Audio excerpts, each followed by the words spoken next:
All right, what's up, everybody? First fight card of 2025 is coming up this weekend. It feels like it's been forever since I've done a podcast, but it's been forever since we've had a fight, right? Like, you realize how often the UFC is really putting events on because when you go like a month without seeing a fight, man, it feels like a long time. And I feel like back when I first started watching, I really started watching in high school. There would be like,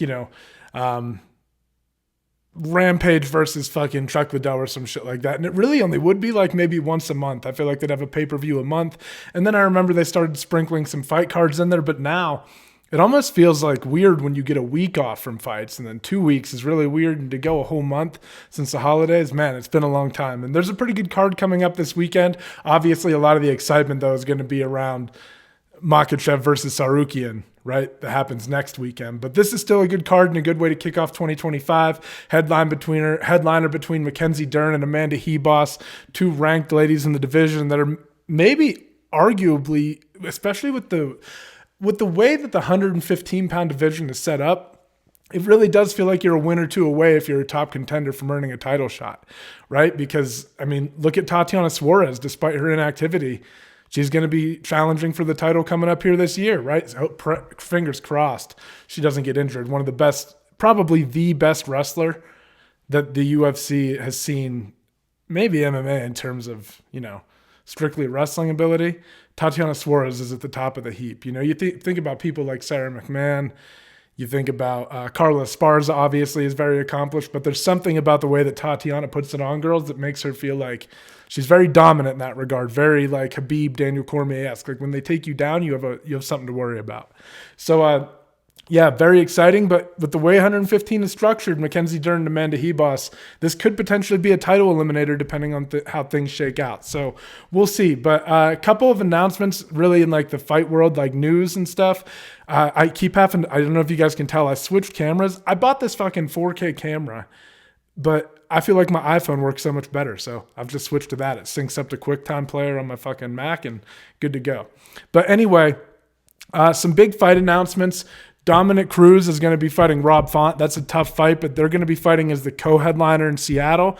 And the headliner that was just announced is Henry Cejudo versus Song Yadong, right? Classic coming out of retirement if you were ever really in it, right? It's more like a hiatus, right? Like I wish that there's probably a fucking technical term for a career hiatus, right? But it's not retirement. Like, did you guys really think Henry Cejudo was going to retire completely?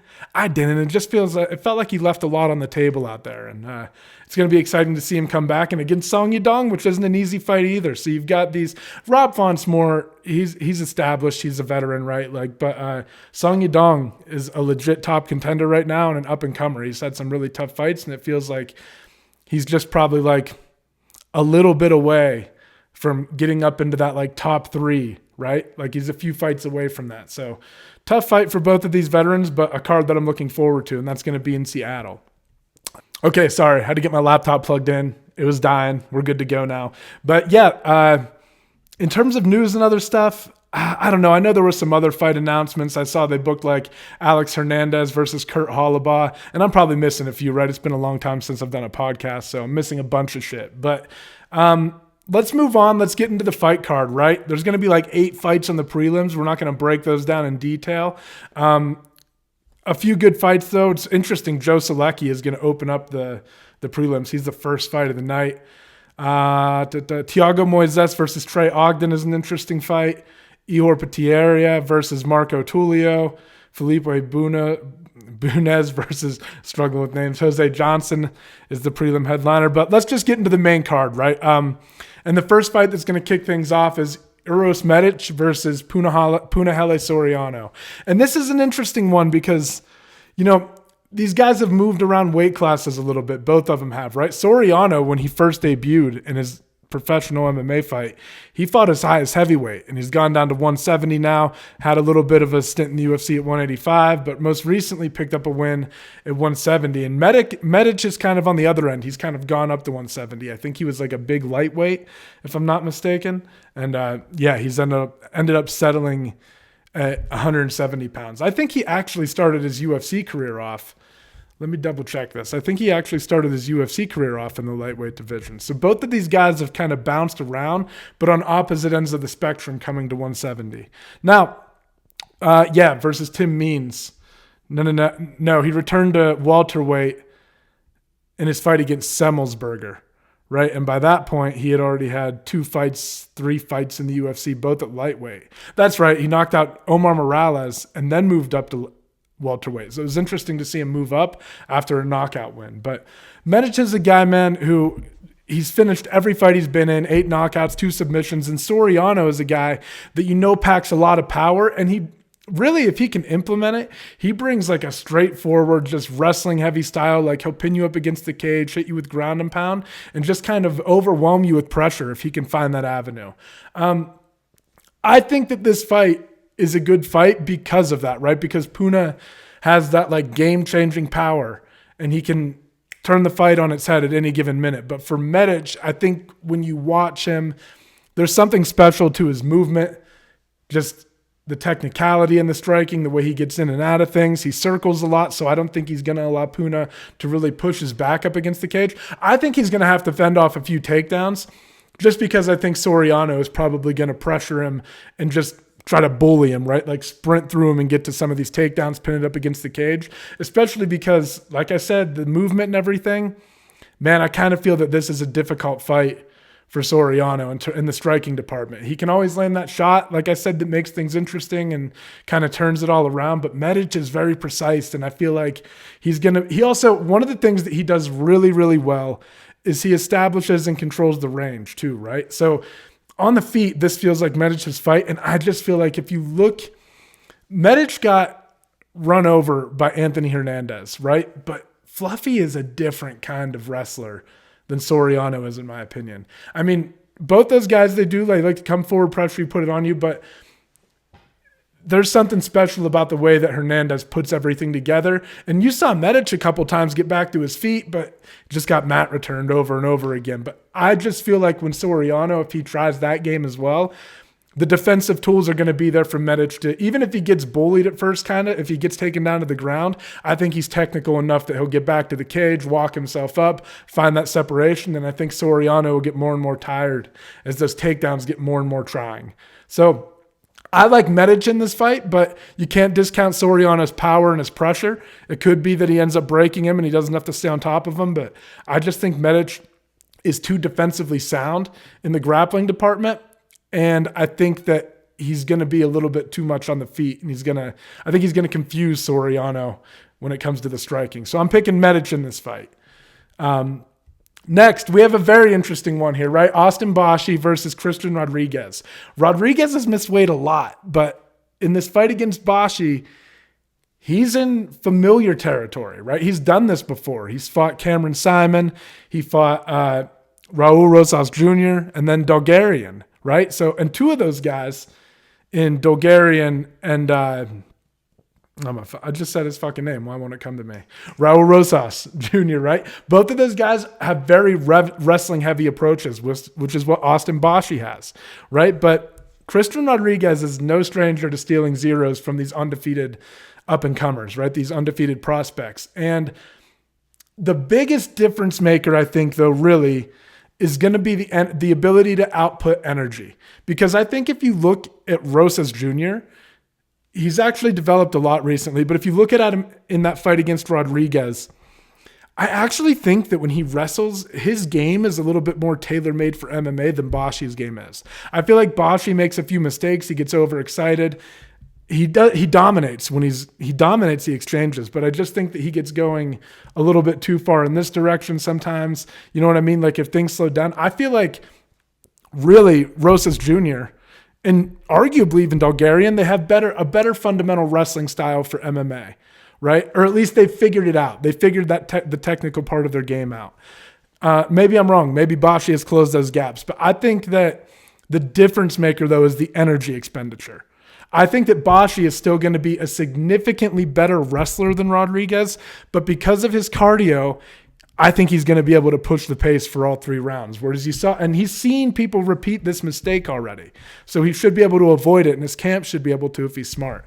He might not, I don't know. If you put Bashi and fucking Raul Rosas Jr. together, I don't know what happens. I feel like Rosas Jr. wins early, but Bashi just has that kind of cardio where he can start taking over a fight in the later rounds. And I feel like he'll get ahead early against Rodriguez, because there will be a gap, and then he'll just stay ahead.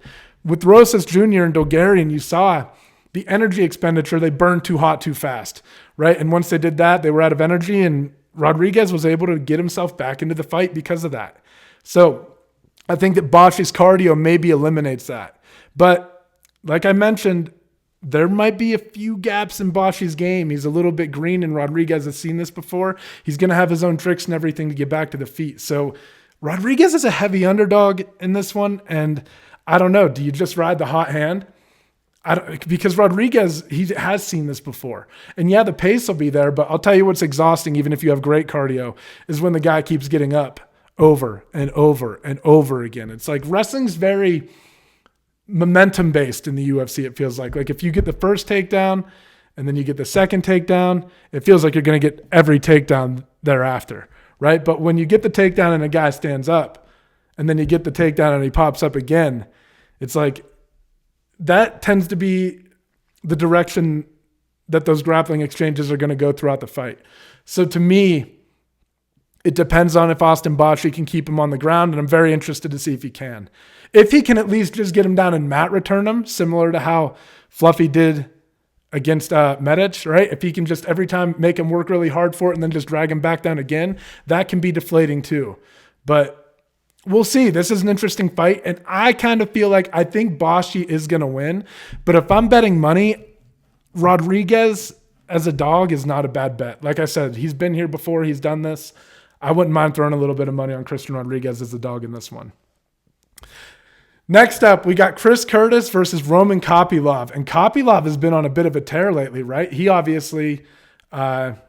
wait, I'm mixing everything up. This whole time, guys. This whole time, I've been talking about Uros Medic, right, in the welterweight division. Somehow mixing that up with Fluffy Hernandez, right? I don't know what I was doing. I was crossing things up there. I just realized when I'm reading the schedule off. Roman Kopylov is the one who got just kind of run over by Fluffy Hernandez eventually after doing really well early on.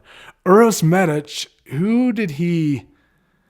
Man, I just completely mixed that up. I can't believe that. But either way, point still stands. If you look at a lot of the... Orobai, right? Orobai, he was fucking him up in the clinch. It's a very similar fight kind of where Orobai just continued to pressure him and Medic couldn't get up afterwards. But I don't know. I feel like he's going to be able to fend off Soriano. Same thing still stands. Sorry, guys. I can't believe I was saying that for so long now. I was reading this and I was like, something's fucking wrong. Anyway, Chris Curtis versus Roman Kopylov. Kopylov had a loss against Fluffy Hernandez where he really struggled as the same thing we were talking about with the momentum a second ago. That still applies though. When Fluffy found one, he was able to find other ones and just keep putting him on the ground. And then he was able to overwhelm him and eventually get to the rear naked choke. But Kopylov manages distance very well, right? He's got a great kick. That left kick that he throws, especially to the body, I feel like that's going to be open with Curtis. Curtis kind of plays that similar Philly shell game a little bit to Sean Strickland. And one thing about these guys is because they spar a lot and they come from the same camp, they do tend to be defensively sound, right? But I think with the way you saw Brendan Allen even having some success with the kicks against Chris Curtis in their last fight, I think that kick's going to be readily available for Kopylov. And if he can go mid, low, high with it, like and just keep mixing it up, I feel like there's going to be knockout potential that opens up from that kick for Kopylov if he can mix the targets up and keep Curtis guessing. However, if this turns into a fight where they start hanging out in the pocket, because Curtis is so good defensively, he rolls with things and he has good head movement, in those close exchanges, I think he's a little bit more inclined to keep things a little bit tighter, closer to the chest, and that'll let him get off on combinations. So I think Kopylov, if he wants to win this fight, has to avoid those type of exchanges where you're in close, you're in the pocket, he's rolling, he's tagging you with things, and your shots... Kopylov is long. He wants to use that reach to his advantage, and especially that kick, it can help him establish the range. So he wants to be all the way in or all the way out, right? So when he's throwing things, I think it benefits him a lot because he's trying to hit Curtis with the end of his punches with his style, essentially, right? So if he can hold that range, it's advantageous to him. If Curtis can kind of back things up maybe, get it against the cage and force exchanges or lure him into these things through countering, right? Where the exchanges take place in the pocket, I think it benefits Curtis. These guys are both good wrestlers, right? Like we mentioned when I was fucking up who fought who, that Kopylov fought Hernandez, and he shows that he does have that grappling ability, right? But it's not that like next level grappling that you want to see. But I like Kopylov in this fight. I think the kick is going to be a huge weapon, and I don't think he's going to engage Curtis in those type of exchanges that Curtis would prefer to engage in. And I think he's going to be able to hold that range. I think Kopylov wins in this fight, and I think he's got a good chance to finish Curtis, which is something. Curtis is a veteran, man, and he's tough. It's not something you see very often, but I do feel like, I feel like this is leaning in Kopylov's direction, and I'm a Chris Curtis fan. I love his story. I love the way he got to the UFC and then kind of started pulling off these wins and shit and just, fighting his way into the rankings. But Kopylov's the real deal, and I think Kopylov's going to show up on Saturday night. I got Roman Kopylov. Next fight, Abdulrazak Alhassan versus Cesar Almeida. Almeida is going to be more technically sound on the feet, I feel like. But the thing about Alhassan is he has that fucking undeniable power. But he tends to throw strikes a little bit in more of like a singular fashion, one strike at a time. Whereas I think Almeida is going to be picking you apart, throwing combos, 1-2s, mixing things up. Not that Alhassan doesn't, or that he isn't capable. And he throws his kicks often and well. But I just think that in terms of the footwork, the placement, the technique, everything's going to be a little bit sharper coming from Almeida. And the game-changing power from Alhassan, right? Kind of similar, like we were talking about, a little bit disordered. But when Abdulrazak Alhassan cracks, he fucking cracks. Like he throws with some serious heat, right? But one thing about Almeida is his wrestling defense is almost like non-existent. Like you'll see guys shoot on him and the timing's not even that great and they'll hit it on him. You can get to his hips pretty easily and just drive him over. I wonder if Alhassan is going to realize that, because he's a little bit older. Almeida's a little older too, but I believe Alhassan's like 37 to 39 somewhere, right? So he's up there a little bit. And I just think if he sees that the gap in the wrestling, he might go after it. But when that hasn't been your style for your entire career, and now you're reaching what is presumably the tail end of your career, I don't think that's a viable path to victory. I think you'll see him maybe with a little bit of success early on, but Almeida's now seen that happen to him over and over again, so he should be shoring up the defenses, right?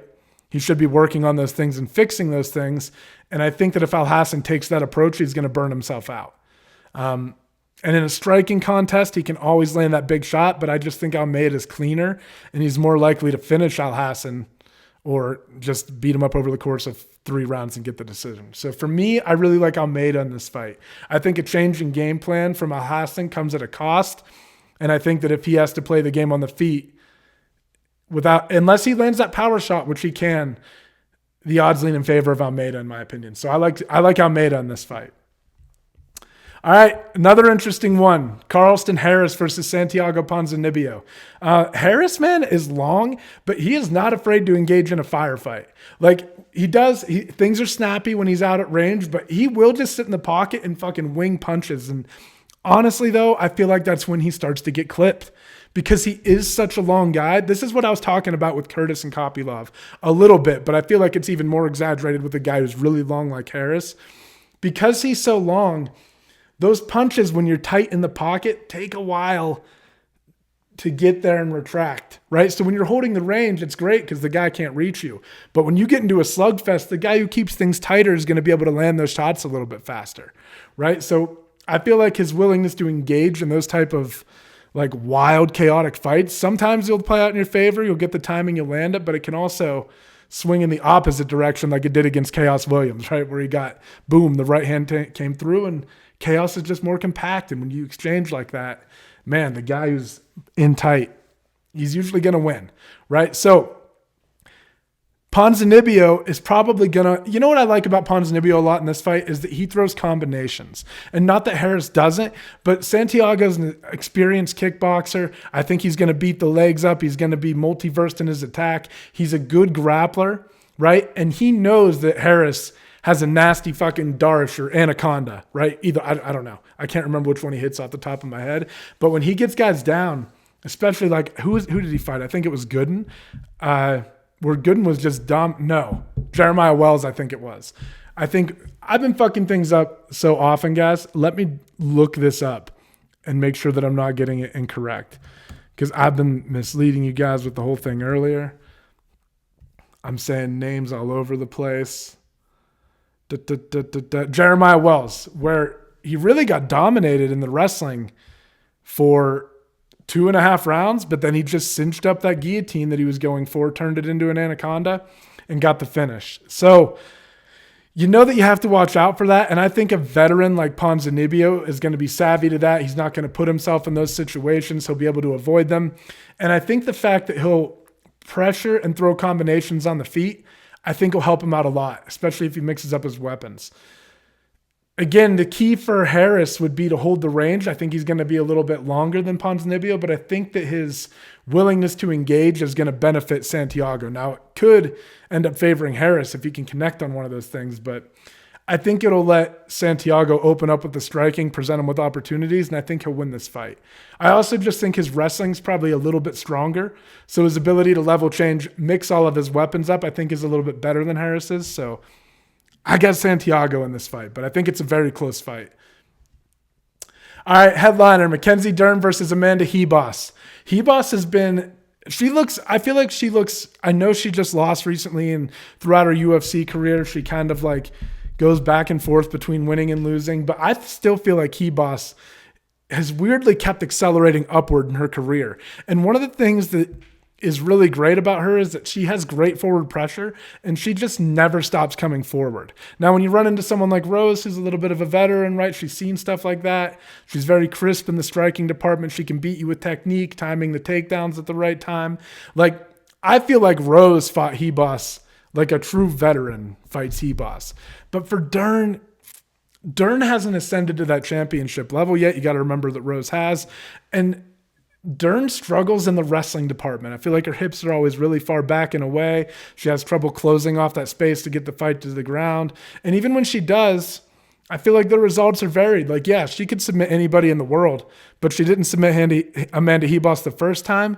And I just feel like she has to work on so many other things in the striking department, and there's so many things to keep in mind that it's very unlikely that she's going to submit, because Ribas has probably gotten better in the grappling department since then. Better at defending things, better at just knowing how to keep yourself safe and keep applying ground and pound. I think this fight really leans in favor of Amanda Ribas right now. I think she's just going to put the pressure on Mackenzie Dern on the feet, and Mackenzie makes big mistakes and she whiffs big on the feet. And one thing whiffing will do is make you tired, and you don't want to whiff against someone like Amanda Ribas who doesn't get tired. She just keeps going and pushing. Even in the Rose fight where she was losing, she just keeps going, right? So you don't want to get tired against somebody who's like that. I feel like it's going to be very difficult for Dern to submit Ribas, like I said, and I think Ribas is just going to put it on her. I think you might see Mackenzie Dern land a couple big shots, but all in all, I just feel like this is Amanda Ribas' fight to lose. If she goes out there, pressures, puts volume on her, those big shots of Mackenzie Dern are going to tire her out, and I think Ribas is going to eventually find her way to I think it'll be like a ground and pound finish, right? It'll be where she just beats Mackenzie up. Mackenzie doesn't have anything left in the tank. And Amanda, that jiu-jitsu kind of gets nullified, and Amanda can kind of get the ground. And that's kind of how I see this fight playing out this time, especially with 5 rounds. I think Mackenzie's going to get tired.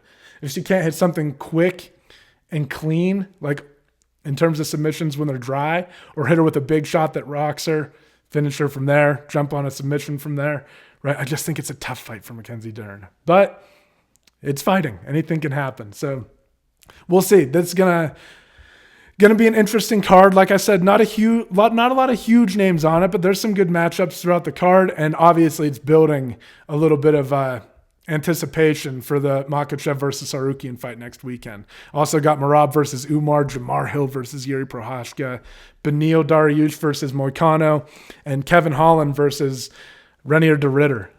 Am I pronouncing that right? Probably fucking not. But he's a great grappler, came over from one, just beat Jared Mearshart, I believe it was.